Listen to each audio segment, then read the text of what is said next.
thành cùng mái ấm gia đình Việt. Mái ấm gia đình yêu thương nhớ sinh thì mãi trong tim. Quyền Linh Hồng Việt chào đón quý vị và các bạn đến với chương trình Mái ấm gia đình Việt. Chương trình do Đài Truyền hình Thành phố Hồ Chí Minh phối hợp cùng với công ty Bicom thực hiện với sự đồng hành của hệ thống siêu thị vật liệu xây dựng và nội thất Hoa Sen Home. Chương trình được phát sóng vào lúc 20 giờ 20 thứ sáu hàng tuần trên kênh HTV7 Đài Truyền hình Thành phố Hồ Chí Minh. Kính thưa quý vị, về dự chương trình Mái ấm gia đình Việt ngày hôm nay tại thành phố Vĩnh Yên, tỉnh Vĩnh Phúc, chúng tôi trân trọng chào đón Ủy viên Ban chấp hành Trung ương Hội Chữ thập đỏ Việt Nam, Chủ tịch Hội Chữ thập đỏ Ninh Bình, ông Bùi Trọng Kỳ. Anh Nguyễn Trần Đại, Phó Tổng Giám đốc hệ thống siêu thị vật liệu xây dựng và nội thất Hoa Sen Home. Tôi chào đón ông Nguyễn Thành Luân, chủ doanh nghiệp công ty trách nhiệm hữu hạn đầu tư xây dựng Long Thành. Chúng tôi chào đón ông Nguyễn Văn Cường, chủ doanh nghiệp công ty trách nhiệm hữu hạn cơ khí thương mại Yên Dân. Chúng tôi chào đón ông Vũ Duy Biên, chủ doanh nghiệp công ty trách nhiệm hữu hạn và thương mại Lương Biên. Chào đón chủ nhà máy tôn Thịnh Phát, ông Nguyễn Mạnh Thắng. Chào đón đại diện công ty cổ phần công nghiệp Á Mỹ, bà Phùng Thị Hương Lan. Xin chào đón chủ doanh nghiệp công ty trách nhiệm hữu hạn xây dựng và thương mại Trường Thiên, Phùng Văn Thiện. Xin chào đón chủ doanh nghiệp công ty trách nhiệm hữu hạn thương mại và sản xuất Khanh Khôi, ông Tạ Văn Khẩn. Một lần nữa ta cho một tràng pháo tay chào đón tất cả mọi người đến với chương trình Mái ấm gia đình Việt ngày hôm nay.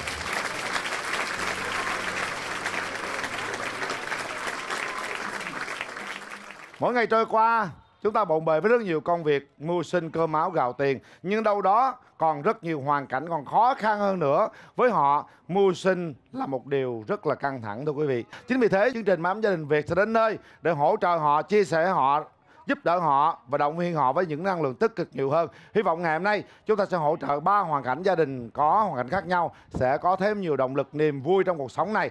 Ngay bây giờ mời quý vị chúng ta sẽ đến với hai người khách mời sẽ đồng hành với 3 em nhỏ trong ngày hôm nay. Đó chính là diễn viên Trung Rùi và Hương Giang. Rồi, chào Hương Giang, chào Trung Rùi. Rồi em chào anh ạ. Rồi, rất vui chào đón các bạn đến với chương trình. Hy vọng rằng ngày hôm nay với những cái năng lượng tích cực của các bạn sẽ giúp cho các bạn nhỏ vượt qua những tiêu cực trong cuộc sống. Bây giờ bạn hãy nói lên cảm xúc của mình đi Trung Rùi. Đầu tiên xin được chào anh Quyền Linh. Xin chào toàn thể quý vị khán giả đang có mặt tại Vĩnh Yên, Vĩnh Phúc ạ. Bản thân Trung Rùi cũng là một khán giả thường xuyên của chương trình Mái ấm gia đình Việt và cũng rất là yêu quý chương trình cũng như là muốn chia sẻ những cái điều tốt đẹp đến với cả những hoàn cảnh khó khăn. Và ngày hôm nay rất là vinh dự khi được sử dụng sức nhỏ bé của mình để đến đây cùng truyền cái năng lượng tích cực hơn đến cho những hoàn cảnh khó khăn. Và hy vọng rằng là mọi người sẽ cùng cổ vũ cho các nghệ sĩ cũng như là những hoàn cảnh khó khăn ngày hôm nay để chúng tôi có thể hoàn thành được xuất sắc thử thách mà chương trình đưa ra. Dạ vâng, Hương Giang xin chào tất cả quý vị khán giả đang có mặt tại trường quay ngày hôm nay và khán giả xem truyền hình ạ. Vâng, Giang cũng mong rằng tất cả quý vị khán giả cũng như là tất cả những người dân khi mà xem được chương trình này thì sẽ cùng chung tay với chương trình để hỗ trợ giúp cho các em có thêm được những cái động lực về mặt tình cảm, về mặt tinh thần cũng như là về mặt kinh tế để các em có thể thực hiện được những cái ước mơ trong cuộc sống của mình. Rồi, cảm ơn hai bạn rất nhiều. Còn bây giờ thì chắc chắn quý vị đang chờ đợi xem hình ảnh của 3 gia đình thế nào. Mời quý vị đến với hoàn cảnh đầu tiên trong ngày hôm nay.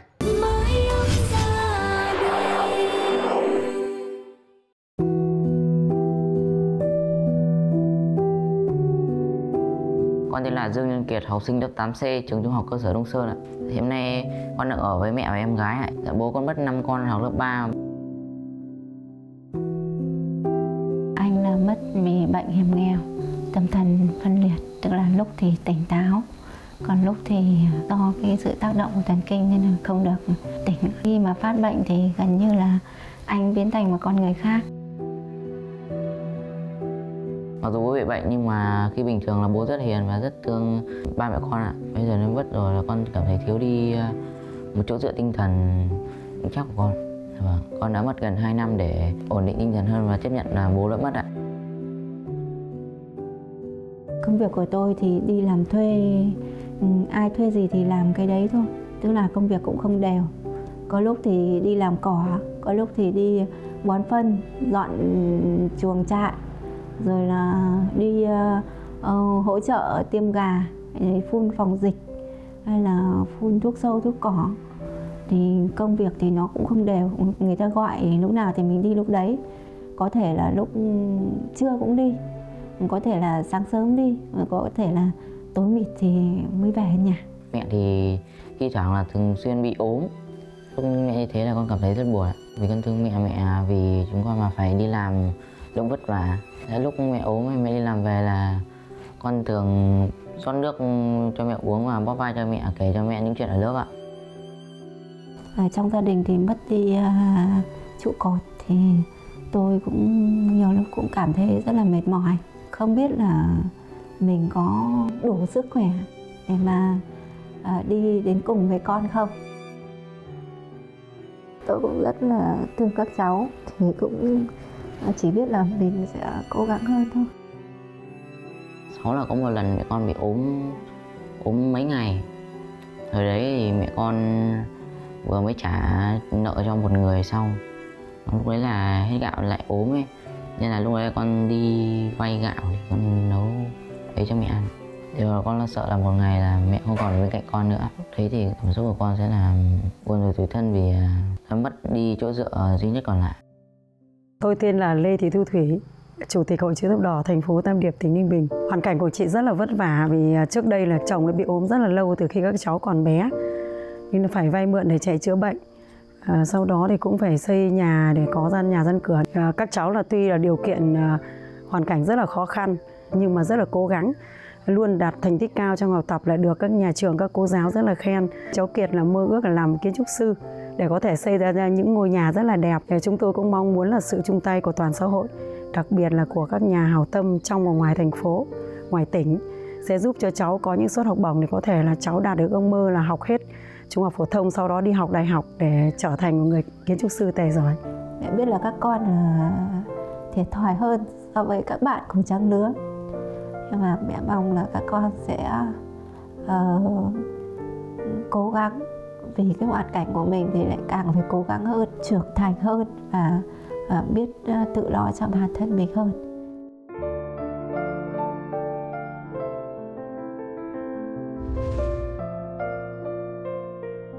Chào đón cả nhà đến với Mái Ấm Gia Đình Việt. Chào ba mẹ con.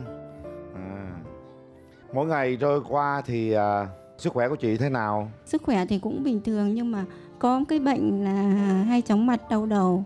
Còn sợ nhất là cái công việc của tôi thì nó liên quan đến nhiều cái sức khỏe.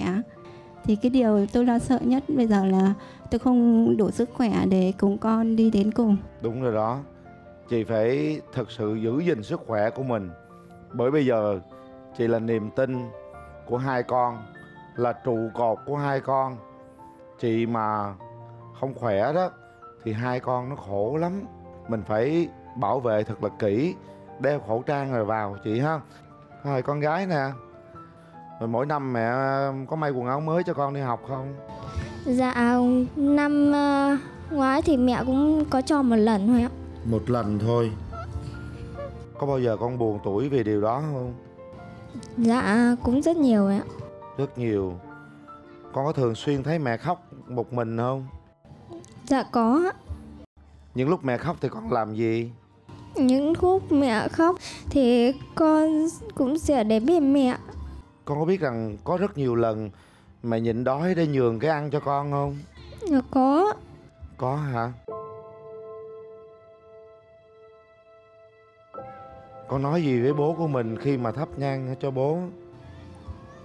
Dạ con nói là mong bố phù hộ cho mẹ con sẽ mãi mãi vẫn khỏe. Con Kiệt, con mong muốn làm điều gì để giúp đỡ mẹ nè?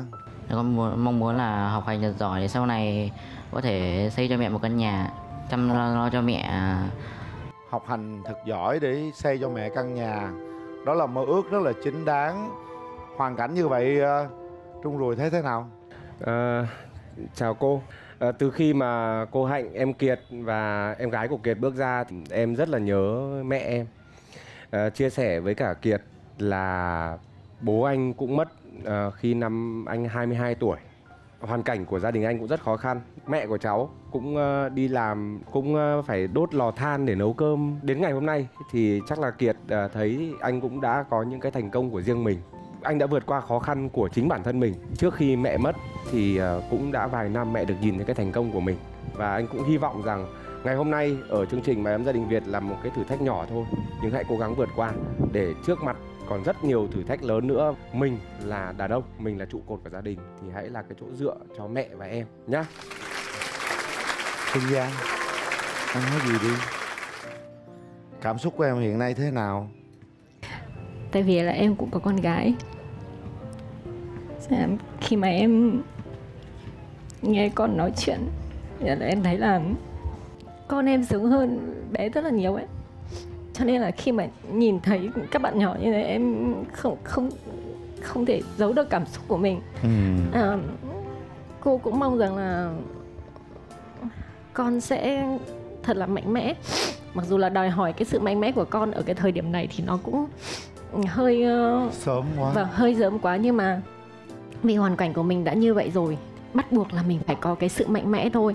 Và khi mà con có được cái sự mạnh mẽ rồi thì cái điều đó nó sẽ theo suốt cùng với con, để con có thể vượt qua được những cái khó khăn tiếp theo trong cuộc sống này. Tất cả chúng ta có thể giúp gia đình một phần nào đó thôi, còn đâu thì động lực từ trong chính bản thân mình mới là cái thứ mà có thể giúp mình vượt qua được mọi khó khăn trong cuộc sống. Cô cũng rất là hy vọng rằng là con gái sẽ thật là mạnh mẽ con nhé.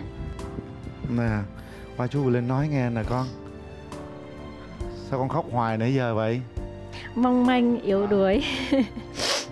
Con mơ ước điều gì cho mình nè? Con mơ ước là con sẽ mẹ khỏe để ở bên mẹ. Con nhớ bố nhiều không? Dạ có. Lúc bố còn sống đó, có mua quà gì cho con không? Dạ bố mua quần áo. Con có thích quần áo mới không? Dạ có. Rồi, bây giờ thế này nè, chú Quyền Linh sẽ tặng cho con 5 triệu đồng để con mua quần áo mới nha, được không? Mặc bộ áo mới đẹp để mình thấy mình xinh nha. Con rất là xinh luôn nha. Dạ vâng. Mua đôi bông mới được không? Dạ, dạ con cảm ơn chú. Rồi, được rồi. Rồi, lau nước mắt đi con. Nào cô Hương Giang lau nước mắt cho cháu đi. Các bạn nhỏ thấy rồi đấy, trong những cái hoàn cảnh khó khăn, thậm chí là không có tiền để đi học, không có quần áo mới để mặc, nhưng các bạn vẫn cố gắng học thật giỏi để có thể giúp đỡ cho gia đình sau này. Đó là những cái nỗ lực rất lớn mà các bạn nhỏ có thể làm được. Chú tin rằng á, sau chương trình này, cuộc sống của con có thể thay đổi. Đó là các mạnh thường quân sẽ hỗ trợ giúp đỡ cho gia đình con, đặc biệt là em gái. Rồi, ba mẹ con ôm nhau cái nào. Thưa quý vị, đó là Hoàng Anh đầu tiên mà cô Linh giới thiệu đến quý vị và các bạn. Số tài khoản và thông tin của gia đình em Kiệt vẫn đang chạy trên góc màn hình. Quý vị hãy vào website của chương trình Mái Ấm Gia Đình Việt.vn để có thể chia sẻ một chút tình cảm. Gửi những cái lời chia sẻ, động viên cũng được. Nếu ta có điều kiện, chúng ta sẽ gửi một chút gì đó tình cảm của mình bằng hiện kim, hiện vật cũng được, để động viên từng gia đình cũng được nha. Cảm ơn quý vị. Còn bây giờ, Quyền Linh sẽ mời quý vị, chúng ta sẽ đến với hoàn cảnh thứ hai.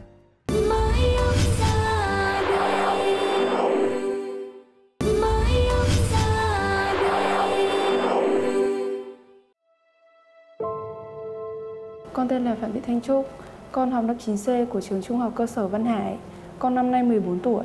Con đang sống với chị cả và em gái. Hiện tại em đang làm công nhân cho một nhà máy giày da. Thu nhập em khoảng tháng 4-5 triệu. Bố con mất từ 2014 do đi làm và đêm đột quỵ. Phát hiện ra có đưa lên viện nhưng mà không qua khỏi. Còn đến mẹ con là năm 2021. Em đang học ở lớp 10 thì mẹ em lại bị tai nạn, xong là phải mổ não. Em lại bỏ học. Em phải bỏ học để lo cho gia đình. Em buồn, em cũng nằm, em suy nghĩ. Các bạn cùng lớp thì cũng học đại học được đi học, thì em phải đi làm. Kiếm từng đồng để trang trải thuốc men cho mẹ em mà cũng không cứu được mẹ em. Sau 2 lần mẹ em đi mổ não Lần thứ 3 mẹ em lại bị tái phát bệnh lại, nhưng mà lúc đấy không có nhà, không còn khả năng đi chạy chữa nữa. Cùng mẹ em vỡ đứt hết mạch máu, mẹ em mất. Lúc mẹ gần mất là bọn con có đi tìm cái thẻ bảo hiểm để vào bệnh viện để đỡ phần nào, nhưng mà mẹ không tìm thấy. Chị em con cãi nhau, hỏi là thẻ bảo hiểm ở đâu. Nhưng rồi mẹ con bảo là thôi không cãi nhau nữa, dù gì mẹ cũng chết. Xong rồi phần lúc mà sáng mà mua cháo ấy, là bọn con cũng chưa có gì để ăn. Chị con mới bảo là mua cháo là thôi mẹ ăn đi có gì à. Hôm nay con nghỉ đưa mẹ lên viện. Thì là mẹ con lại nhường cho hai bọn con, lại không ăn. Nhà không có người, hai bố mẹ về nhà không muốn về. Nhà lúc nào về mẹ em chở, trước mẹ em ốm là em về mẹ chở em ăn cơm. Rồi em về nhà. Nhà không có ai nấu cơm cho em ăn thì làm.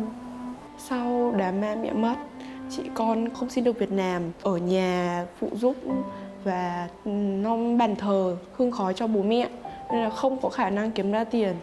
Thì lúc đấy là lúc mà cơm cúng ấy của mẹ con 100 ngày, có cúng trứng gà, có đúng một quả duy nhất. Nên lúc đấy con và em con đã tranh nhau. Sau khoảng thời gian đấy, bọn con nhìn nhận lỗi sai của bản thân và sau này là đồ ăn cũng nhường nhịn cho nhau nhiều hơn, chứ không còn phải tranh giành nhau như thế nữa.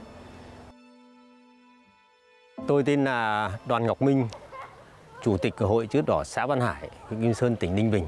Sau khi mà bố mẹ của hai cháu đột ngột ra đi như vậy thì chính quyền địa phương đã phối hợp với các ban ngành đoàn thể và khu xóm đã tạo điều kiện hết mức có thể của địa phương. Đấy, và bên chính sách xã hội của xã thì cũng đã hoàn tất các thủ tục hồ sơ theo quy định của nhà nước là hỗ trợ cho hai cháu đang còn trong độ tuổi đi học. Nên là mỗi cháu mỗi một tháng là 540.000 đồng để các em hàng tháng có cái nguồn kinh phí nho nhỏ và để hỗ trợ các cháu trong cuộc sống hàng ngày. Em muốn là hai em sẽ cố gắng học chăm chỉ, đỗ đại học để mai ra có ngành nghề để làm, không phải làm công nhân vất vả như em. Con ước mơ làm giáo viên tại vì là nghề giáo viên là một nghề cao quý, được nhiều người trân trọng. Bố mẹ ơi, bố mẹ yên tâm, con sẽ cố gắng lo cho hai em học đến nơi đến chốn. Chị ơi, em thương chị lắm. Em mong chị có sức khỏe thật tốt để mãi bên cạnh tụi em, để bố mẹ ở nơi nào đó sẽ yên tâm và tự hào khi nhìn lại ba chị em chúng mình.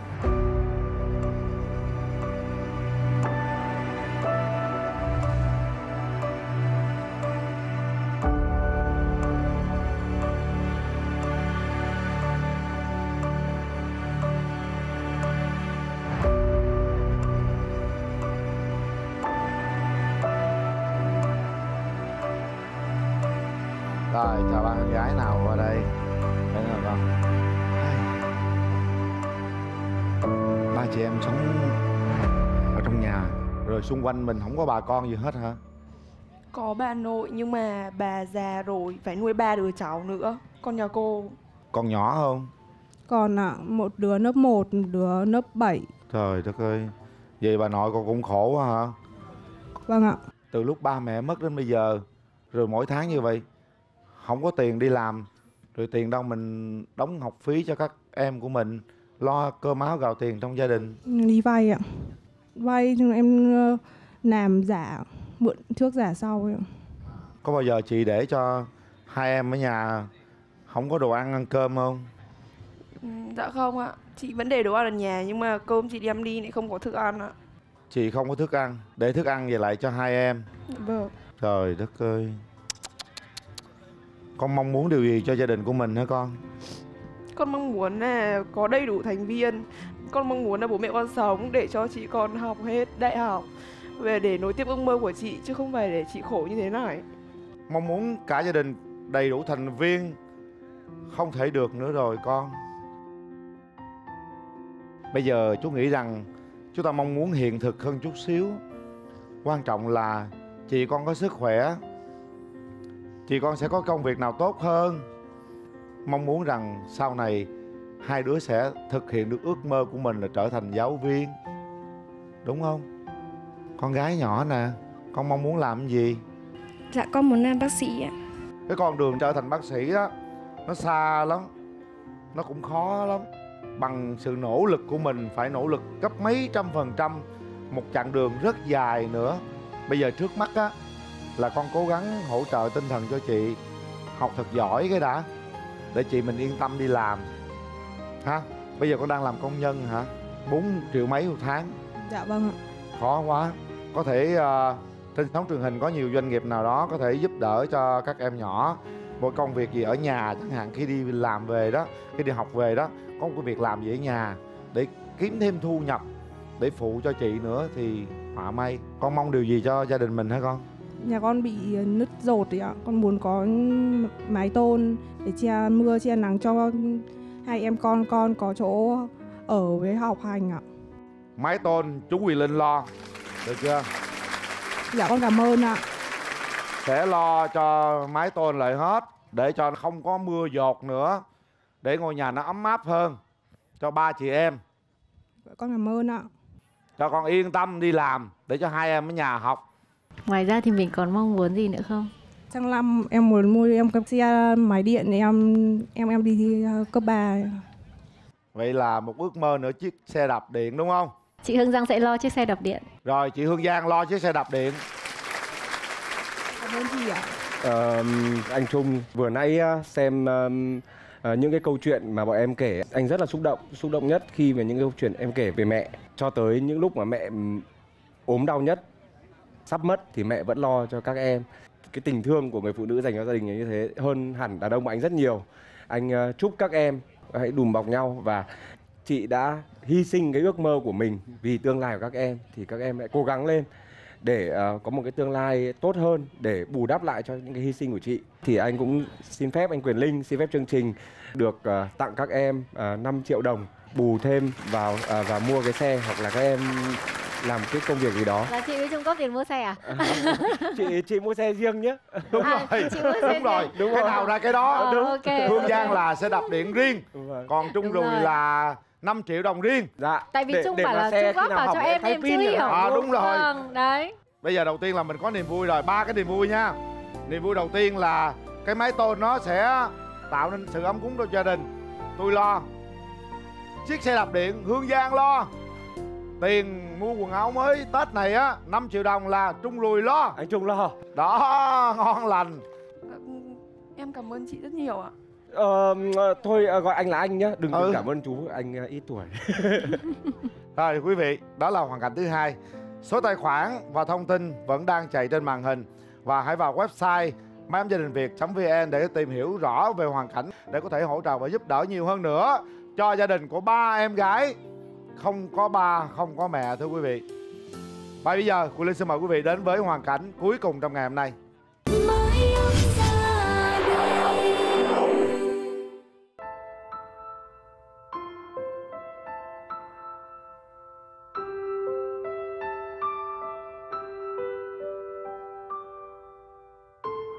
Con tên là Lương Yến Nhi, con học lớp 8A, trường tiểu học và trung học cơ sở Gia Đệ Đồng ạ. Hiện tại con đang ở với mẹ và chị gái. Bố con mất từ năm 2016, bố con bị cảm. Khi lên 10 tuổi con mới biết bố con mất.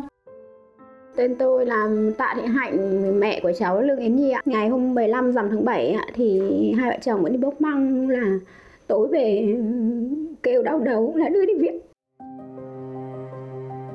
7 năm nay tôi nuôi con hơn mình.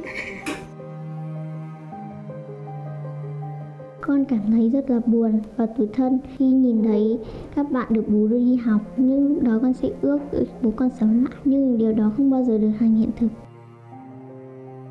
Từ lúc chồng tôi mất thì khoảng 4 năm tôi hụt hẫng, không, nói chung là con người nó không ra hồn người nữa. Nhiều lúc cũng muốn gục ngã, muốn đi khám xét nhưng mà sợ là bị phải nằm viện, không dám đi, không ai lo cho con. Từ ngày chồng mất giờ tôi chỉ ở nhà để đi chợ đi búa rồi, thì có gia đình có hoa quả hay là cây cối ở dân làng thì có cái gì như củ sắn thì quả gấc rồi, nói chung là các loại gì mà cứ được 5-3 nghìn tôi cũng kiếm để trang trải hàng ngày cho các cháu ăn học. Tôi tên là Trần Thị Nghi, Đây là hàng xóm của chị Hạnh mà cũng là bạn của chị Hạnh. Nói về khó khăn thì khó khăn lắm. Nhiều lúc chị ơi cá em ế như này chị ăn cho em với.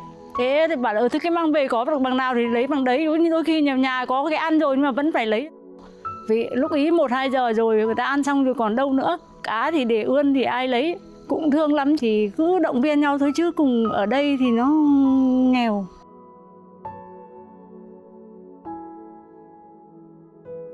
Tôi tên là Đoàn Xuân Quang, chức vụ của tôi hiện tại là Phó Chủ tịch Ủy ban nhân dân xã Đại Đồng, huyện Yên Bình, tỉnh Yên Bái. Trên địa bàn xã thì hoàn cảnh gia đình của em Lương Yến Nhi là một hoàn cảnh vô cùng đặc biệt, khó khăn. Trước kia thì căn nhà của anh Hoan và chị Hạnh thì cũng rất là dột nát và lợp bằng mái cọ. Thì theo chính sách của Đảng và Nhà nước, khi anh chị làm căn nhà mới này thì là chúng tôi cũng hỗ trợ 5 triệu đồng từ cái nguồn vốn xóa đói giảm nghèo của địa phương, giúp cho anh chị một phần nào đó để xây dựng cái căn nhà mới cho nó khang trang hơn. Mỗi lần mẹ thắp hương cho bố mẹ đều khóc, mẹ cũng rất nhớ bố và con cũng vậy. Con chỉ biết động viên mẹ cố gắng lên vì đã có bọn con đây rồi. Mẹ ơi, mẹ đã vất vả nhiều rồi. Con hứa sẽ học thật giỏi để mai sau có thể nói mẹ. Con muốn nói một điều rằng con rất yêu mẹ.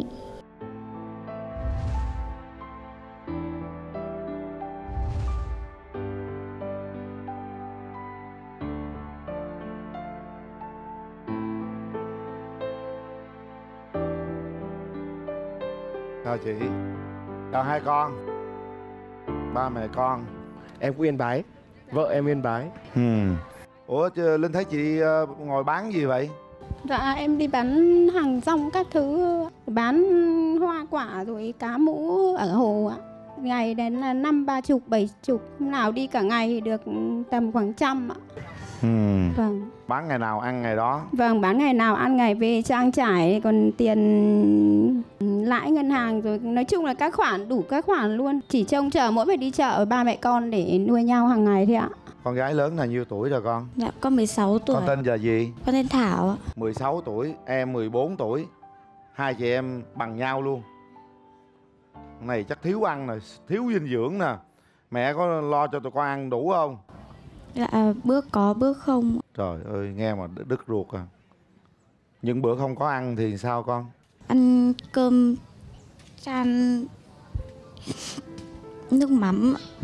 Cơm chan nước mắm thường xuyên không con gái? Dạ, kiểu thi thoảng. Thi thoảng. Cứ ăn cơm chan nước mắm vậy hoài nó nhỏ là đúng rồi. Nè, chú Linh hỏi con nè, bao lâu rồi mẹ chưa cho ăn thịt? Lâu tầm 1 tháng rồi. 1 tháng rồi chưa ăn thịt đó hả? Dạ. Con thích ăn thịt gì? Con thích ăn thịt lợn. Xong ngày mai về mua 5 kg ăn cho nó đã nha. Dạ. Nói chứ ngày mai là nhớ mẹ phải cho con ăn thịt nha. Mình khó quá như vậy, mình để con nó ăn thiếu thốn quá, nó lớn không có nổi, không có sức khỏe nữa đó. Chị cũng vậy nữa, chị cũng cố gắng phải ăn uống đầy đủ chút xíu. Khó nhưng mà nếu mình nhịn ăn nhiều quá nó ảnh hưởng sức khỏe rất là nhiều luôn á chị. Vâng ạ. Con gái Thảo nè, sau này con mong muốn con làm cái gì? Dạ con chỉ muốn kiếm thật nhiều tiền để bù đắp những tháng này cho mẹ con vất vả nuôi bọn con ạ. Kiếm thật nhiều tiền. Con nghĩ mình sẽ làm gì để kiếm tiền không? Con sẽ nấu ăn ạ. Con thích nghề nấu ăn hả? Dạ vâng ạ. Chú thấy được đó. Sau này ráng học mình có thể đi thành một đầu bếp giỏi để nấu nhà hàng này nhà hàng kia, rồi thậm chí mình mở quán ăn cũng được các con hả? Dạ vâng ạ. Ước mơ đó chú Linh nghĩ rằng con sẽ làm được đó. Dạ con cảm ơn.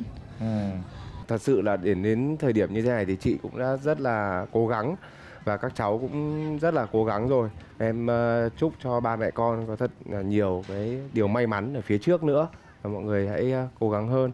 Vâng, cảm ơn ạ. Thực sự là em hiểu là một người phụ nữ mà nuôi con một mình, thật ra nuôi bản thân mình đã khó rồi đúng không chị? Mà bây giờ phải nuôi thêm 2 đứa con nữa thì cực kỳ là vất vả. Nó không chỉ là mình phải bỏ sức khỏe, phải bỏ cái sức lao động của mình ra mình làm, mà nó còn là những cái tổn thương rất là nhiều về mặt tinh thần nữa. Về mặt tinh thần thì thật sự là chúng em cũng chỉ có thể động viên, chỉ có thể truyền được cho chị những cái tình cảm của chúng em để chị cảm thấy là trong cuộc sống này thì thật ra là có rất là nhiều người cũng quan tâm đến mình. Đấy, qua chương trình hôm nay sẽ rất là nhiều người quan tâm đến gia đình mình, và cũng mong rằng là chị và các con cũng sẽ giữ được sức khỏe, và mong rằng các con cũng sẽ thật là cố gắng học hành thật tốt để sau này cái tương lai của mình nó sẽ rộng mở hơn, nó sẽ có được nhiều cơ hội để cho mình thay đổi cuộc sống. Rồi, cảm ơn Hương Giang nhiều. Thôi bây giờ vậy nè, hai gia đình kia cũng có quà của cô Hương Giang, của chú Rùi, của chương trình đầu tiên rồi. Bây giờ hai con á là chú Linh sẽ tặng cho hai con 5 triệu để mua quần áo mặc Tết. Được chưa? Nha. Tết này khỏi phải lo quần áo mới nữa. Vui lên nào con, cười lên nào. Hảo, cười lên các con. Xung quanh chúng ta còn rất là nhiều điều tốt đẹp. Như vậy là chúng ta đã theo dõi 3 hoàn cảnh ngày hôm nay quý vị. Hoàn cảnh nào cũng xót cả, hoàn cảnh nào cũng đau lòng cả. Cuộc sống đôi khi chúng ta không chọn cho mình nơi sinh ra, mà chúng ta bắt buộc phải sống với số phận đó. Chính vì thế chúng ta cần phải nỗ lực nhiều hơn nữa để chinh phục được số phận đó. Phải cố gắng nỗ lực nhiều hơn nữa. Cứ đi rồi sẽ tới, cứ làm rồi sẽ thành công. Đó là những gì mà Quỳ Linh cảm nhận được với 3 gia đình ngày hôm nay. Còn bây giờ Quỳ Linh sẽ đến với thử thách dành cho Hương Giang và Trung Rùi.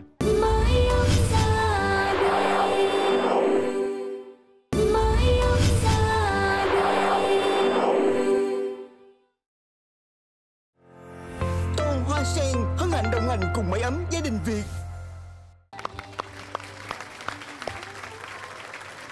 Đúng rồi, với lại Hương Giang đã nghe hoàn cảnh 3 gia đình, các bạn cũng đã đồng cảm. Còn bây giờ chúng ta sẽ quên đi những cái nỗi buồn đó đi. Chúng ta sẽ tham gia những cái thử thách đầu tiên, có những cái quyền ưu tiên để 3 gia đình có thể vượt qua những cái thử thách của chương trình. Muốn thắng được chương trình thì phải có quyền ưu tiên này. Còn nếu không có quyền ưu tiên này, có đôi khi là không có thắng được chương trình. Vậy thì nhiệm vụ các bạn rất là quan trọng. Đơn giản, đây là quyền ưu tiên của Linh cầm trên tay. Muốn lấy nó thì mình phải thắng được thử thách. Nhiệm vụ chúng ta là chúng ta đẩy bóng làm sao, thấy sao mà nó lọt xuống dưới đây, nó rơi xuống đây, nó rơi xuống đây, nó rơi xuống làm sao mà nó lọt ở trong 3 cái không bánh hề xe. đơn giản đâu anh. Vâng, đúng rồi. Đúng là trong 2 phút làm sao 3 cái bánh xe có 3 quả bóng là được. À vâng ạ. Được chưa? Vâng. Ok. Lấy bóng đi em. Vâng. Bây giờ mình phải có chiến thuật đấy nhá. Chị cứ mình phải thả nhanh, thả nhiều, tại vì có 2 phút kiểu gì. Phải chưa? Vâng, bây giờ mình đọc xem đồng hồ đi nào. Dạ. Vâng ạ. Số mấy? 5 số 0. Rồi, có 0. Chuẩn bị. Rồi em truyền cho chị đẩy đi. Chị đẩy á? Thật nhanh. 3, 2, 1, bắt đầu. Đẩy đi. Mạnh lên, mạnh chút xíu nữa. Ôi mạnh quá. Giảm lại. Một cái thôi à. Giảm lại. Cứ đẩy liên tục. Đẩy mạnh lên. Lúc nãy chị đẩy 3 quả liền nó vào đấy. Đẩy mạnh chút xíu, trời ơi. Em vào đẩy đi chứ. Còn một cái nữa. Đẩy mạnh lên. Đó, đẩy trên cái máy Tôn Hoa Sen nè. Đẩy mạnh lên. Mạnh chút xíu nữa. Ở dưới mà đấy. Chưa. Vào chưa? Đi lượm bóng đi Trung. Lượm bóng đi. Đi nhặt bóng đi. Nhặt bóng về mau lên. Đẩy hai quả liên. Mạnh lên. Nhặt bóng đi. Mình chạy mình nhặt bóng nhiều vào. Trời đất ơi, mừng quá, may quá. Hết giờ rồi, trai. đọc đồng hồ coi. 1 phút 38,26. Quá hay. 1 phút 30 mấy giây thôi. Chúc mừng Trung Rùi và Hương Giang. Vỗ tay nào. Rồi, quyền ưu tiên gì? Mình đọc đi nào. Giảm 10 bịch bánh cốm. Đó là quyền ưu tiên đầu tiên. Chúc mừng cả 3 gia đình. Còn bây giờ chúng ta sẽ đến với thử thách dành cho 3 em. Mời quý vị.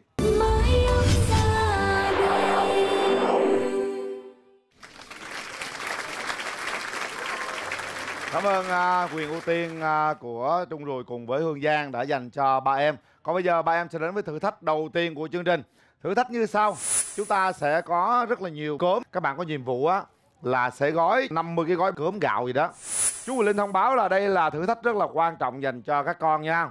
Thử thách này lấy thời gian cộng với thử thách lần thứ 2. Đội nào thấp nhất đội đó sẽ là đội chiến thắng. Bây giờ con kiểm tra đồng hồ chú Quỳ Linh nào Kiệt? Dạ là 0 ạ. 0. Chuẩn bị. Thử thách bắt đầu. 3 em sẽ thực hiện thử thách. Nhanh lên con. Nhanh lên. Không cần bao tay cũng được. Làm nhanh lên. Nhanh lên. Bỏ vô, quan trọng là bỏ vô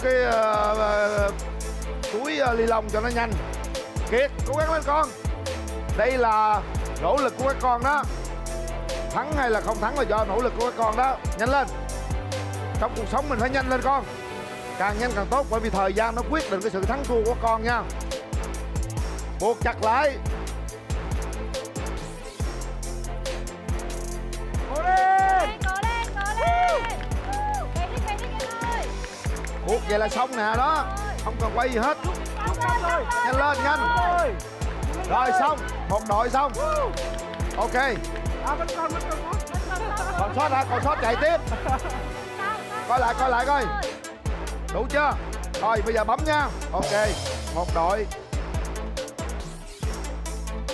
Xong chưa? Rồi. Đội thứ hai. Đội thứ hai xong luôn. Trời ơi. Trong cuộc sống này chậm là mình thua người ta. Biết không? Làm cái gì cũng phải nhanh. Nhanh nhất có thể. Cố lên Đồng Hương ơi. Xong. Xong luôn. Chúng tôi bắt đầu công bố kết quả. Đội có thời gian thấp nhất đó là đội Thanh Trúc, 4 phút 59 giây. Đội Nhân Kiệt 6 phút 09 giây. Thời gian của Yến Nhi là 7 phút 50 giây. Như vậy là ba đội đã hoàn thành thử thách đầu tiên của mình. Còn bây giờ Quỳnh Linh xin mời chúng ta đến với thử thách dành cho Trúng Ruồi và Hương Giang.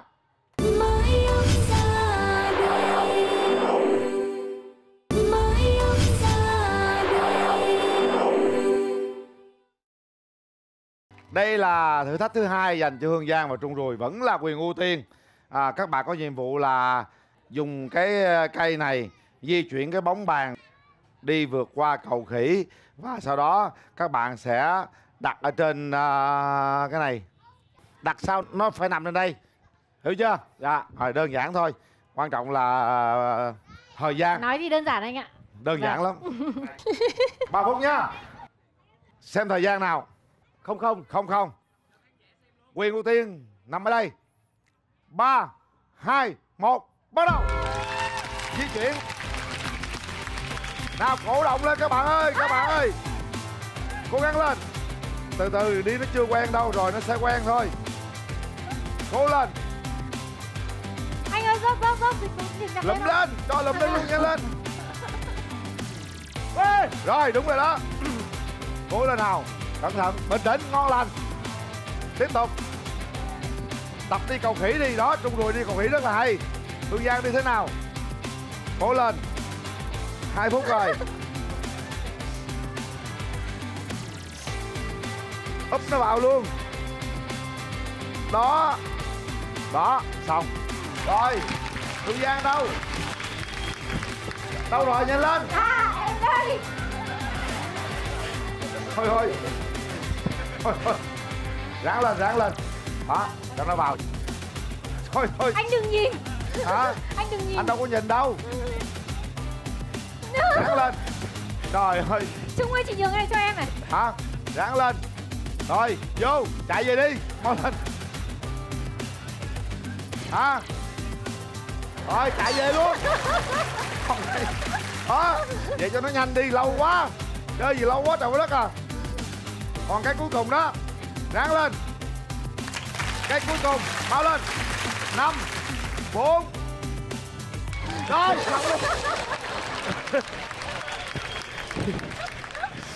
trời đất ơi. Không? Chơi ăn gian là rõ ràng, ta thấy ai cũng thấy chơi ăn gian mà. Em chơi ăn gian quá. Giờ có nhìn thấy ăn gian không ạ? Quá chơi ăn gian luôn. Đấy chưa anh? Ở đây có ai nhìn thấy không? Đó. Rồi, bây giờ mình đọc đồng hồ luôn. Số mấy? 3 phút. Chúc mừng. Phút chót rồi anh. 3 phút thôi, đơn giản vậy đó. Rồi, chủ yếu vui thôi mà, 3 phút là 3 phút thôi. Không có hơn đâu. Giảm 5 mô hình cá. Quay mặt ra phía trước. Chúc mừng. Và bây giờ chúng ta sẽ bắt đầu với thử thách rất quan trọng dành cho ba em. Không biết rằng đội nào sẽ giành được quyền ưu tiên vào trong vòng rút logo của chương trình Mắm Gia Đình Việt. Quỳnh Linh xin mời quý vị đến với vòng đặc biệt dành cho ba em.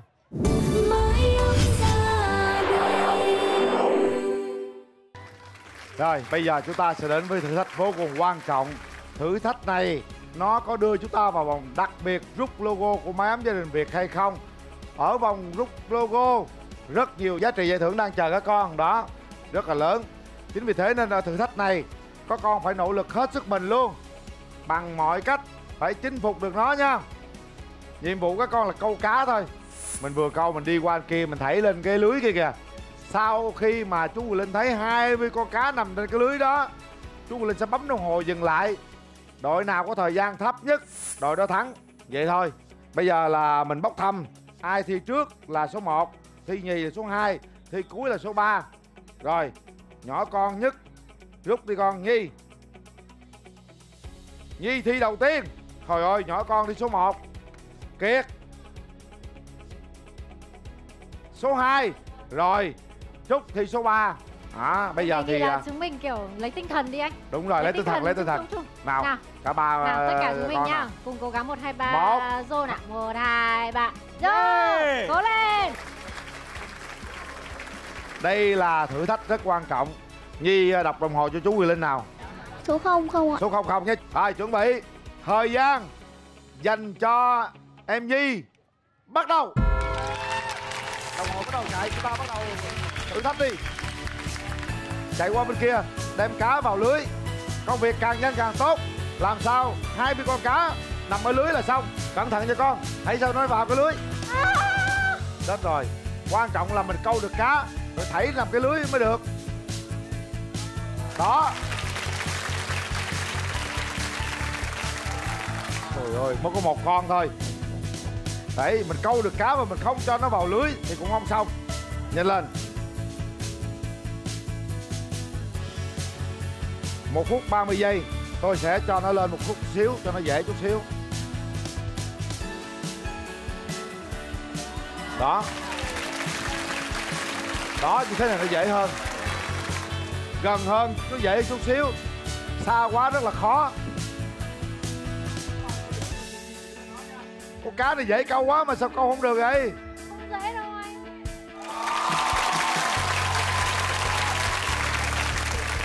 Cố lên nào Nhi, khá lắm con, tốt lắm. Đây là một phần để chúng ta có thể trải nghiệm trong cuộc sống. Còn những cái điều khó khăn hơn nữa mà mình phải vượt qua. Đó, rất giỏi. Rồi, chạy đi con. Cố lên Nhi. Nào, từ từ bình tĩnh.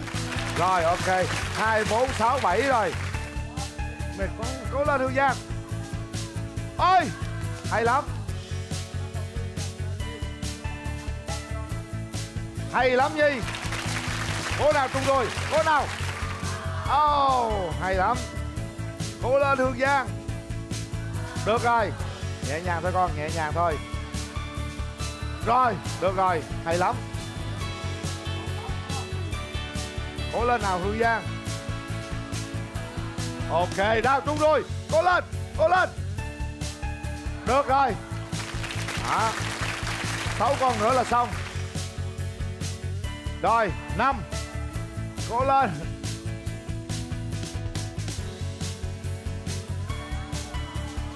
Ôi, được rồi. Bình tĩnh. Áp lực quá. Áp lực quá, bình tĩnh. Được rồi. Đi tiếp tục đi Hương Giang, tiếp tục đi. Vẫn cứ tiếp tục. Còn 2 con nữa. Nào. Ôi trời ơi. Tiếc quá. Nhẹ nhàng thôi Hương Giang. Rồi còn 1 con. 1 con cuối cùng. Nhi con. Chiến thắng này của con đó. Nhi ơi. Nhi bé nhỏ. Cố lên. Vô. Xong. Như vậy là đội của Nhi đã hoàn thành rồi quý vị. Đồng hồ đã dừng lại. Chúng ta sẽ đến với đội thứ 2. Xin mời.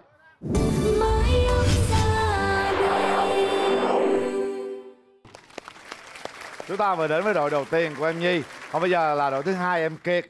Bây giờ mời Kiệt con đọc đồng hồ chú Quyền Linh. Dạ, 5 số 0 ạ. Lấy tinh thần đi Rồi số Kiệt. 0 nha, tinh thần mạnh mẽ lên nào. Cố lên. Cố gắng lên. Chuẩn bị. Thời gian dành cho đội em Kiệt. Bắt đầu. Nhiệm vụ các bạn là câu tôm, câu mực, câu cá, câu cua. Mình lấy bằng cái lưỡi câu cho con, không có lấy bằng cái đó nha. Anh ơi, như này thì có sao không? Không được, lấy 1 con một thôi. Nhiệm vụ lấy 1 con thôi. Rồi, Ôi ôi. Nhẹ nhẹ thôi Kiệt. Lấy một lưỡi câu nha Kiệt. Quan trọng là ở vị trí này nè, sao cho nó nhẹ nhàng. Trời ơi ôi. Đừng miệt mài câu cá, câu tôm, câu mực, câu sò, ngao sò, ốc hến. Đi đi, nó đừng có chờ ai hết. Mình cứ thế mà đi thôi. Ai lấy trước đi trước, ai lấy sau đi sau. Kiệt ơi, tập trung vào con. Thấy nó nhẹ nhàng thôi. Ui, được rồi. 1 phút 30 giây. Chúng tôi sẽ dời vị trí lên thứ hai.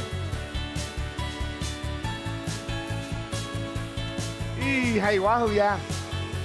Hay quá Trung rồi. Mới có 3 con thôi.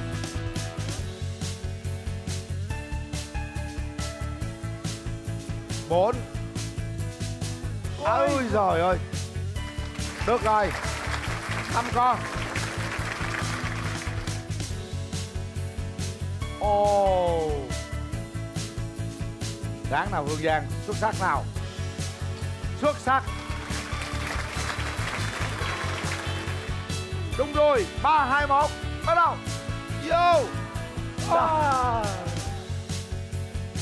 Kiệt ơi là Kiệt. Hay lắm Hương Giang. Nào. Bình tĩnh nào Kiệt. Đó. Rồi. Được rồi đó Kiệt. Vô. Hay lắm. Còn 6. Nhẹ nhàng. Còn 5. Ôi. Tốt rồi. Hay lắm Hương Giang. Cố lên. Còn 2. 1 con. Còn 1 con nữa.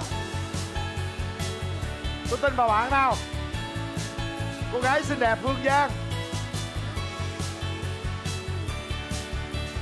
Nào 3, 2, 1. Yeah. Cố gắng thì sẽ thành công. Và cuối cùng thì đội của em Kiệt cũng đã hoàn thành nhiệm vụ của mình. Còn bây giờ chúng ta sẽ đến với đội cuối cùng. Đó là đội của em Trúc.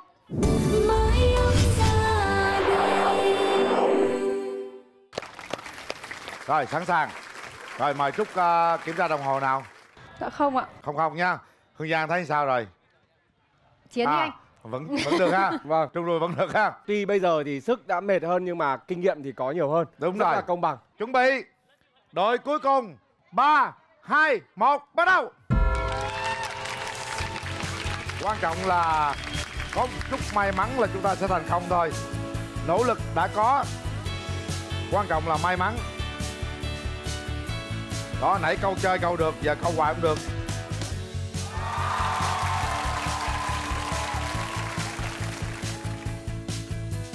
Ô là trời. Chưa vấn đề gì cả. Mới có 1, 2 con thôi. Quan trọng là con phải thảy thế nào nha. Tốt rồi, Trung rồi, hay lắm. Trời ơi, nó tưởng nằm trong lưới rồi, cuối cùng nó không nằm. Ô, không được nữa rồi. Hết thời gian, mình dời lên đây. Rồi. Tốt rồi. 2 con. Quan trọng mình là đội chơi cuối cùng. Mình chơi thời gian là mình biết ngay mà. Được rồi, hay lắm. 3 con. Ráng lên nào. 4. Tập trung hết sức mình nha con gái. 1 con thôi. Được 1 con thôi, bỏ lên 1 con. Rồi. 5. Nhẹ nhàng nào. 6. Có rồi. 7. Cố lên. 8. Được rồi. Ai ơi.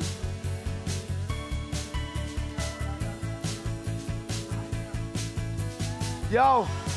9. Tốt rồi. 10. 11. Hay lắm, đấy có khả năng rồi. Quan trọng nhất vẫn là lúc mà chúng ta thảy lên lưới này đây.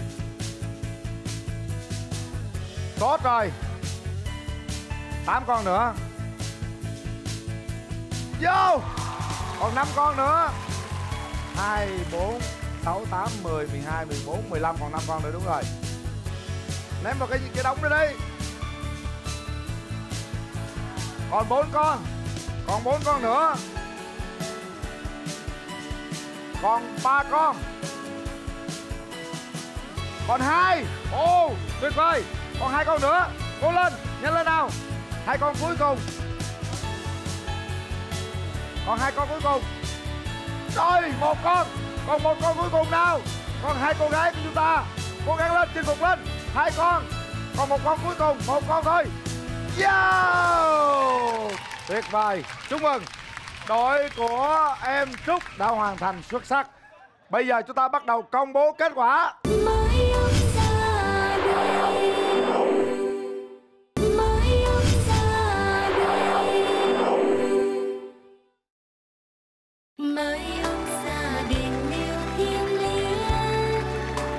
Rất vui. Thật ra ngày hôm nay phải nói là cái duyên để 3 gia đình đến với Mái Ấm Gia Đình Việt. Cả 3 đứa nhỏ nỗ lực ngang nhau. Nỗ lực của hai khách mời ngang nhau. Cố gắng ngang nhau. Nếu chẳng may mình không bước vào vòng rút logo thì cũng đừng buồn, bởi vì chúng ta thiếu một chút may mắn. Bây giờ Quyền Linh sẽ công bố. Đội về nhất 10 phút 23 giây. Đội về nhì 15 phút 52 giây. Đội về 3 16 phút 54 giây. Đây là một sự chênh lệch cũng khá cao ha. Đội về 3 nhận được 15 triệu đồng. Đó là đội có 16 phút 54 giây thuộc về đội của em. Em Trúc, em Nhi hay em Kiệt? 15 triệu đồng thuộc về em Kiệt. Rồi, chúc mừng con. Chị thấy thế nào hả chị? Tôi rất là vui và xin cảm ơn Mái Ấm Gia Đình Việt. Cảm ơn các đồng chí lãnh đạo ở địa phương tỉnh Ninh Bình đã tạo cho mẹ con tôi cơ hội này. Tuy rằng là thiếu một chút may mắn nhưng mà tôi cũng rất vui và xin chân thành cảm ơn tất cả. Trung rồi nói gì đi. Lúc nãy thì nói chuyện với con gái ở khi giờ nghỉ. Con cũng xem phim của chú. Thế rồi thì các bác nói là đâu nhà con đâu có tivi đâu. Con nói rằng là con đi xem nhờ ở nhà hàng xóm. Và bây giờ thì tuy là về sau cùng nhưng mà cũng em rất là muốn được gửi tặng thêm gia đình 5 triệu để em thêm vào mua một cái tivi hoặc một cái gì đó em thích. Cảm ơn chú Trung ạ. Quá tuyệt vời. Rồi về chọn một cái tivi xinh xinh hay một cái smartphone hay cái gì để cho anh em xem phim của chú nhá. Rồi, cảm ơn Trung Rùi rất là nhiều. Như vậy là ngày hôm nay 5 triệu Quyền Linh tặng Trung Rùi tặng 5 triệu. Cùng với 15 triệu mình có là gia đình của em Kiệt có 25 triệu đồng. Gia đình về nhì và gia đình về nhất. Chúc mừng. Gia đình về nhất thuộc về em Nhi hay em Trúc?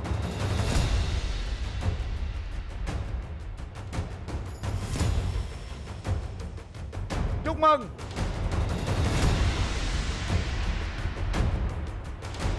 Em Trúc sẽ là gia đình bước vào vòng rút logo. Chúc mừng. Như vậy là gia đình em Nhi sẽ nhận được 20 triệu đồng. Rồi, mời Hương Giang. Vâng ạ, thực ra thì được tham gia vào chương trình của ngày hôm nay thì em rất là vui. Em cũng muốn được chia sẻ với các gia đình ngày hôm nay. Ngoài những phần quà lúc nãy mà chúng mình đã trao đổi, em xin được phép hỗ trợ cho mỗi gia đình 20 triệu nữa. Wow.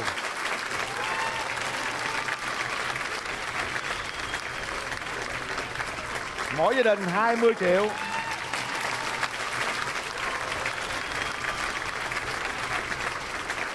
Mấy con lại ôm cô Hương Giang đi. Chạy lên ôm cô Hương Giang đi nè mấy con. Cô. Tôi thì theo chị Giang. Thật sự là cái món quà nó không có nhiều nhưng mà cô hy vọng em hy vọng là em có thể gửi cái tình cảm này của em và rất là mong chị Hạnh, hai chị Hạnh đúng không ạ? Giữ gìn sức khỏe và thật là mạnh mẽ để có thể như các chị nói đấy là chúng ta rất là mong muốn được chứng kiến phút giây các con trưởng thành đúng không ạ? Thật sự là em muốn ủng hộ tinh thần của hai người mẹ ở đây ạ.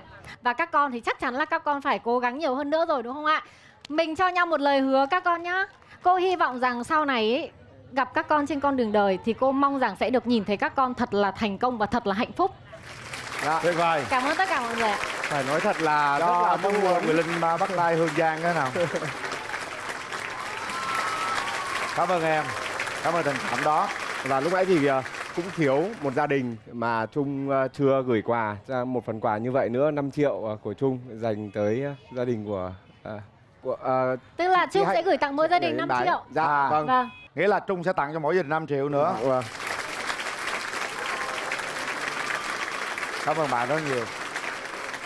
Tất cả cái tình cảm đó đáng trân trọng, cũng là tấm lòng tất cả mọi người dành cho các con. Các con nên nhớ những giây phút này, đừng bao giờ quên nó. Bây giờ là một ngày chú Quyền Linh nghĩ rằng rất là tuyệt vời luôn ha. Nhi, chú Quyền Linh tặng 5 triệu nữa, cộng với lại Trung Rùi 5 triệu là 10 triệu, cộng với cô Hương Giang 20 triệu là con có 30 triệu, cộng với chương trình con có 20 triệu nữa. Như vậy là ngày hôm nay gia đình của em Nhi có 50 triệu đồng. Gia đình của em Kiệt 30 cùng với 15 triệu chương trình là chúng ta có 45 triệu đồng dành cho gia đình em Kiệt. Tuyệt vời. Như vậy là gia đình của em Trúc, trước mắt chúng ta có 25 triệu cùng máy tôn với lại xe đạp điện. Chúc mừng. Bây giờ còn nữa nha. Chúng tôi xin mời đại diện công ty trách nhiệm hữu hạn và thương mại Tôn Phương Nam có phần quà gửi tặng ba em nhỏ, và đại diện công ty trách nhiệm hữu hạn cơ khí và thương mại Yên Dân. Xin mời hai mạnh thường quân.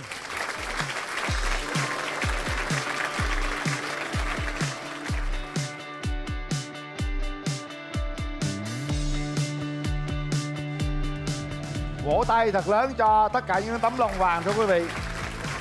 Tôi rất là vui khi mà cả ba gia đình chúng ta có nhiều món quà như vậy. Còn bây giờ chúng ta sẽ theo chân đội của em Trúc đến với vòng rút logo của Mái Ấm Gia Đình Việt.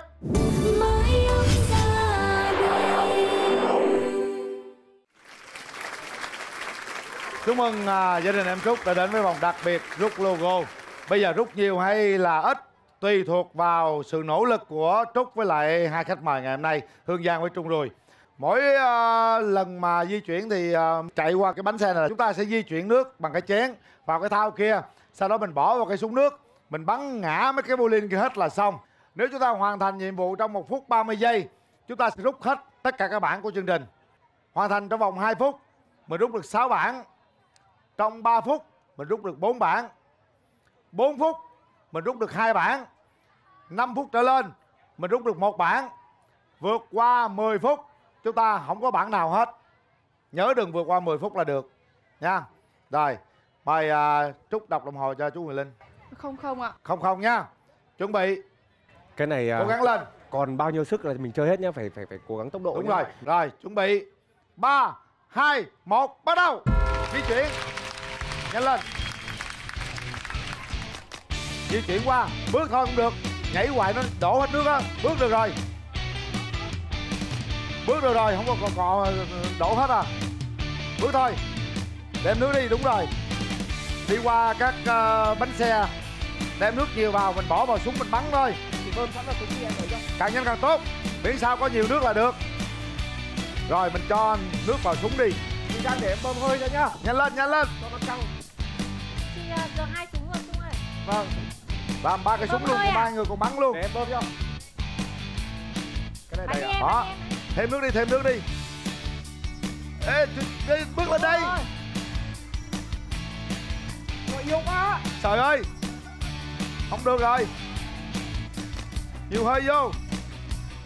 Cái này nó bị lỗi rồi. Trời ơi sao không ngã chứ vậy? Thằng Mai à? Hả? Đó, ngã rồi đó. Đó. Ngã rồi.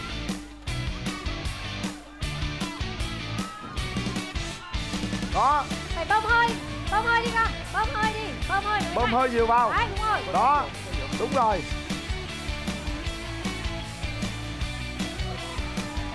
Cố gắng lên. Nhanh lên. Hai người bắn chung một cái đi. Đấy, ngã rồi. Cái, đúng rồi. Rồi. Ôi. Hay quá.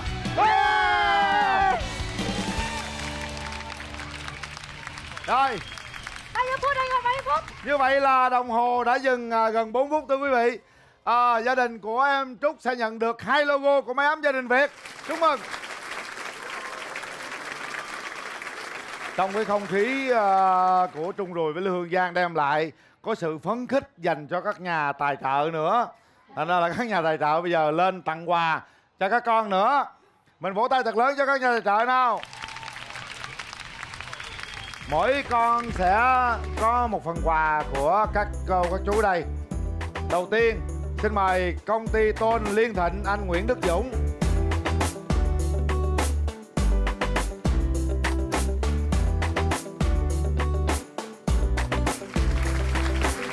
Tiếp theo xin mời công ty cổ phần nghiệp Á Mỹ.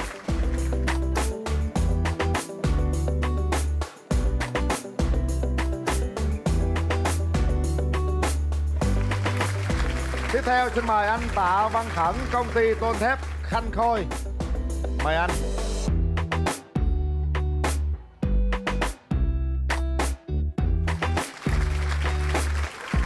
Chúng tôi xin mời anh Phùng Văn Thiện, công ty Trường Thiện. Rồi, cảm ơn Thiện.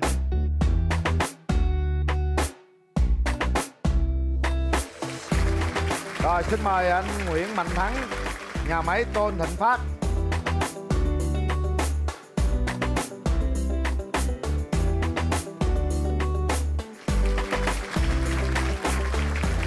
Cảm ơn anh. Rồi, xin mời anh Vũ Duy Biên, công ty Lương Biên.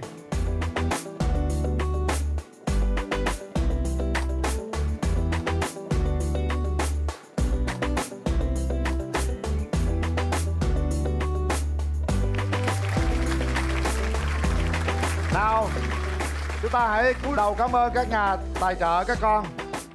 Cảm ơn các mạnh thường quân rất nhiều. Tất cả tấm lòng chúng ta thật đáng trân trọng. Rồi, cảm ơn Biên nha. Ok, một tràng pháo tay nữa. Cảm ơn các nhà tài trợ.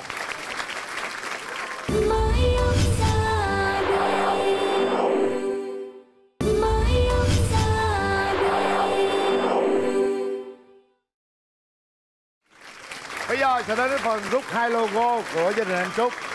Mời chị Hai chọn logo đi. Là chị cả đấy con. Con chọn số 5 ạ. Số 5. Số 5. Rút số 5. Rồi, chị Hai qua đây. Chị Hai với lại Trung Rùi qua đây. Trung qua đây. Đó, bây giờ hai anh em rút đi. Có nhiêu mình lấy nhiêu nha. Em rút đi. Đó, hai người cầm Trung đi. Rút nhẹ nhẹ nào, mình sẽ xem từng số một. Đúng rồi. Nóng. 2 số 0. Chắc chắn rồi. 3 số 0.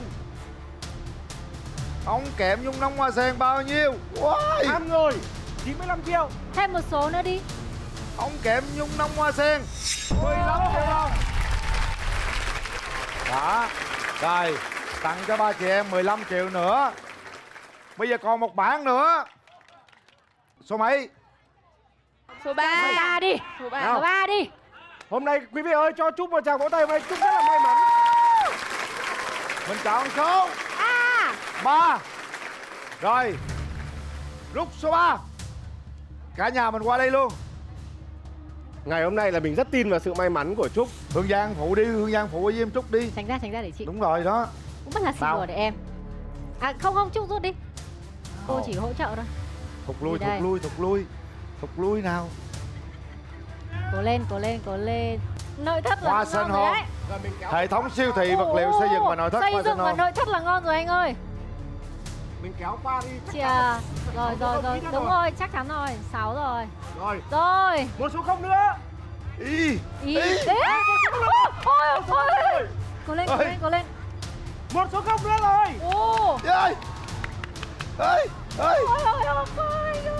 6 1 2 3 50 triệu đồng nào. Chúc mừng 50 triệu đồng thưa quý vị.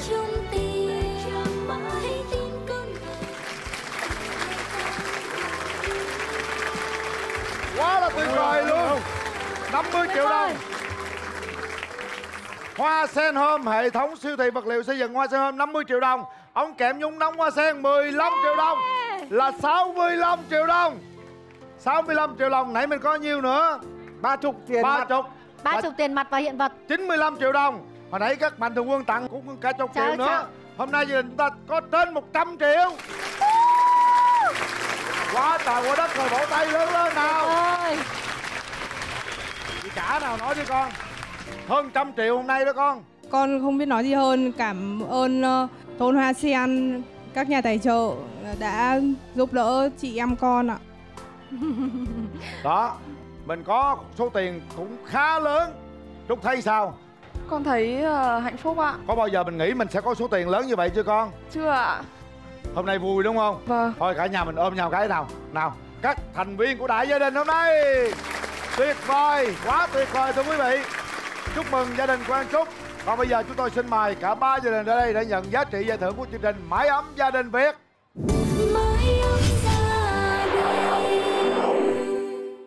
Xin mời công ty ống gió Long Thanh, anh Luân gửi tặng 3 phần quà cho ba em.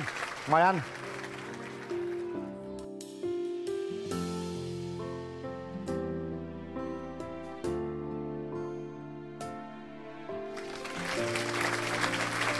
Rồi, cảm ơn anh Luân. Bây giờ sẽ là niềm vui dành cho cả ba gia đình. Đầu tiên mời Trung Rùi. Dạ, xin gửi tặng gia đình. Chúc gia đình sẽ gặp nhiều may mắn và chị sau chuyến này về sẽ đổi được xe máy để chở các bạn đi học và đi chợ. Dạ. Mời Hương Giang. Dạ. Em gửi chị Hạnh ạ. Thực sự là hôm nay rất là vui bởi vì có thể giúp một chút sức lực nho nhỏ để dành tặng cho ủng hộ động viên cho các gia đình ạ. Rồi, cảm ơn Hương Giang rất nhiều. Như vậy là gia đình của em Kiệt nhận được 20 triệu của Hương Giang, 5 triệu của Trung Rùi, 5 triệu của Huyền Linh là 30 triệu, cộng với 15 triệu cùng với các mạnh thường quân tặng nữa là hôm nay gia đình chúng ta cũng có gần 50 triệu rồi. Chúc mừng gia đình của em Kiệt. Gia đình của em Nhi cũng như thế, 30 cùng với 20 triệu kia là 50. 50 cùng với các mạnh thường quân tặng chắc cũng hơn chục nữa. Hôm nay gia đình chúng ta chắc có hơn 60 triệu đồng. Chúc mừng. Đặc biệt là gia đình em Trúc. Chúng tôi xin mời anh Nguyễn Trần Đại, Phó Tổng Giám đốc hệ thống siêu thị vật liệu xây dựng và nội thất Hoa Sen Home, xin trao tặng 65 triệu đồng. Mời anh. Vâng, thay mặt tập đoàn Hoa Sen thì đợt này cũng xin gửi một cái phần quà nhỏ nhỏ để có thể là giúp đỡ được một phần nào cho ba gia đình ngày hôm nay. Hy vọng rằng đây sẽ là một cái động lực để chúng ta trong thời gian sắp tới sẽ vượt qua những cái hoàn cảnh khó khăn. Dạ, em xin hết. Cảm ơn anh Đại. Như vậy là gia đình của em Trúc hôm nay chị Hương Giang tặng 20 triệu, anh Trung Rùi tặng 5 triệu, 25 triệu cùng với các mạnh thường quân cũng hơn chục nữa là 35, cộng với 65 nữa. Hôm nay gia đình chúng ta có hơn 100 triệu rồi. Chúc mừng anh Trúc. Một ngày thật đẹp, những con số rất đẹp, các mạnh thường quân thật là đẹp, những trái tim tuyệt vời luôn quý vị. Một ngày tại Vĩnh Yên, tỉnh Vĩnh Phúc với quá nhiều niềm vui như vậy. Chúc cho các con sẽ thành công trên con đường mình đã chọn. Chúc cho ba gia đình chúng ta sẽ luôn luôn gặp may mắn và hạnh phúc. Đặc biệt là Trung Rùi và Hương Giang. Cảm ơn những tình cảm của các bạn, những cố gắng của các bạn. Chắc chắn rằng không bao giờ chúng tôi quên và cả ba gia đình không bao giờ quên được. Chúc các bạn sẽ luôn luôn thành công trong cuộc sống, bình an và hạnh phúc. Cảm ơn quý vị và các bạn luôn luôn theo dõi và động viên chia sẻ với Mái ấm gia đình Việt. Chương trình do Đài Truyền hình Thành phố Hồ Chí Minh phối hợp cùng với công ty Vicom thực hiện với sự đồng hành của hệ thống siêu thị vật liệu xây dựng và nội thất Hoa Sen Home. Hẹn gặp lại vào lúc 20h20 thứ sáu hàng tuần trên kênh HTV7 Đài Truyền hình Thành phố Hồ Chí Minh. Quỳnh Linh và tất cả mọi người xin chào tạm biệt, hẹn gặp lại.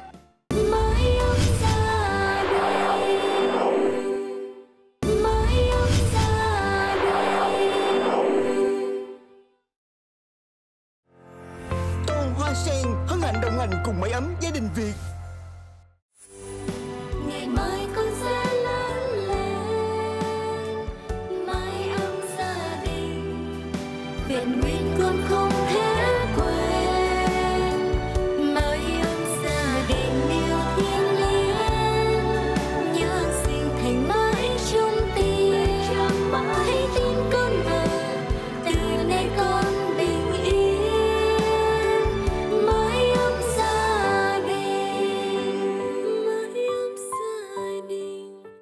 em Mái ấm gia đình Việt phát sóng vào lúc 20 giờ 20 thứ sáu hàng tuần trên kênh HTV7 và 20 giờ 45 trên kênh YouTube Golden Moon Network.